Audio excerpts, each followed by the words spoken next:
Battletoads and Double Dragon on the Super Nintendo.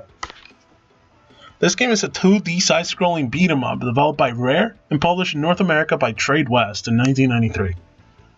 Not gonna lie, this game is damn hard. I bet it would be a lot easier with the second player, but my mom won't let me have any friends over because friends are the devil. No matter. Let's pop the sucker in and get started, shall we? When starting the game, you get a nice introduction to our heroes, the Battletoads, Rash, Pimple, and Sitz, all of which I swear look like dicks with arms drawn on them. And the dragons, Billy and Jimmy Lee, two brothers who are on a break from having to rescue their shared girlfriend for once. As for the villains, they're all here.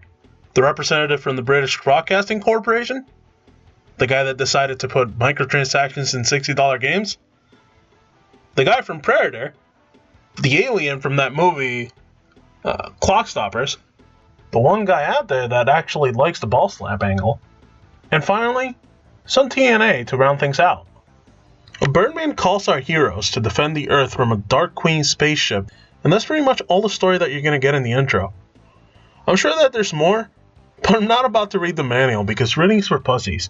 The first thing that you're going to notice in this game, when finally playing, is that the controls are going to feel weird. At least to me they did.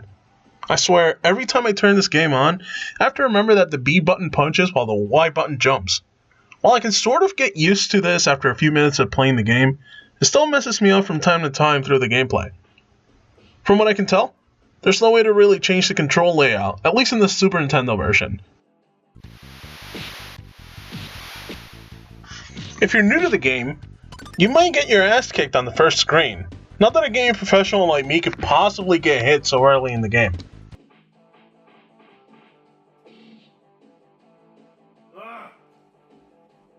Mulligan.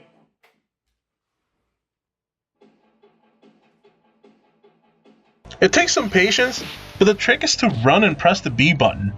The game only has 7 levels, and with how many times you're going to start this game from the beginning, the first 2 levels are going to feel like the game's tutorial, while the 3rd level will introduce some horseshit platforming segments. With some strategy, and a lot of skill, you might be able to make it through them.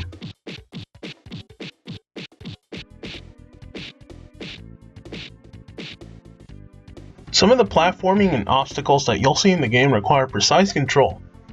Good thing that this game's controls are so top notch. Whenever you die, you only have yourself to blame. Why does it let go?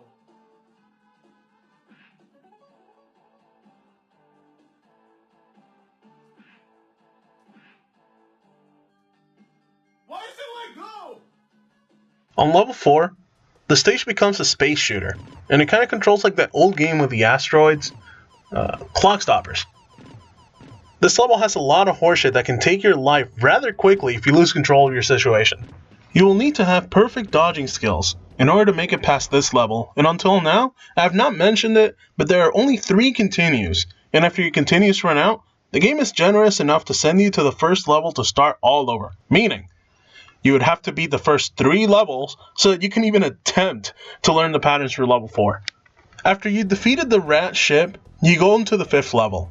You might die once or twice because you forgot how stupid the control layout is again, but you're now in a 2D platforming plane. The worst part of level 5 is the instant death flamethrowers.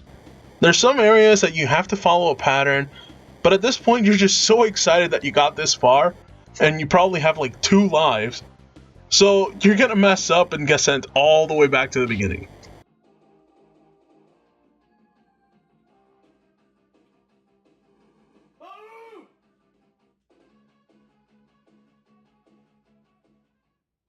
If you can get past level 5 and go to the boss, you're going to notice that there's no strategy for this one. Level 6. It's not hard at all. Just beat up the guys and get to the end. You'll notice the lamps on the ceiling are item containers, which could give you some cool stuff like healing or points. When you get to the boss fight, if you're stupid like me, you're going to try to get the items from the ceiling before realizing that you actually need them for a mechanic in the boss.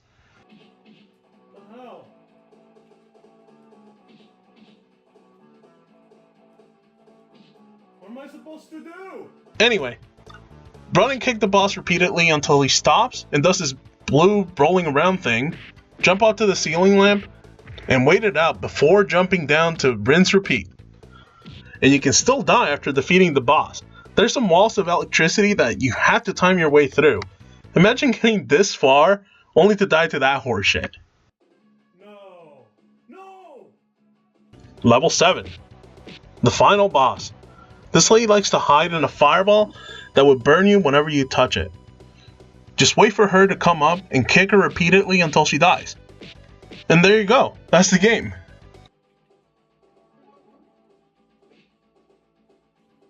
Oh, I got her. Yes.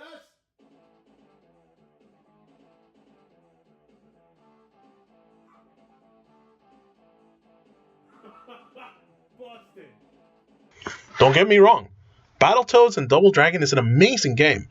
A lot of mindless beat-em-up fun, along with some balls-to-the-wall platforming sections, and if I were to give you a recommendation, go rent it from your nearest Blockbuster Video for a weekend or two, and try to get through it. So, how is this game when you play by yourself? Pretty damn challenging to say the least. It can be done with a lot of practice. And I'm sure a lot of the beat-em-ups and boss sections would be a lot easier with a friend, but I know that I would get crucified in the comments if I did not mention that when you play with a second player, you would have to restart the level if one of the players loses all of his or her lives, regardless of how many lives the other player had. So I guess in all, it could just be a little bit more difficult if you had a player with you that was of lesser skill, and maybe playing on your own will be a better way to progress through the game without getting held back. Some of the people would say that this game is more fun with another player, but who cares? I'm not here to make friends.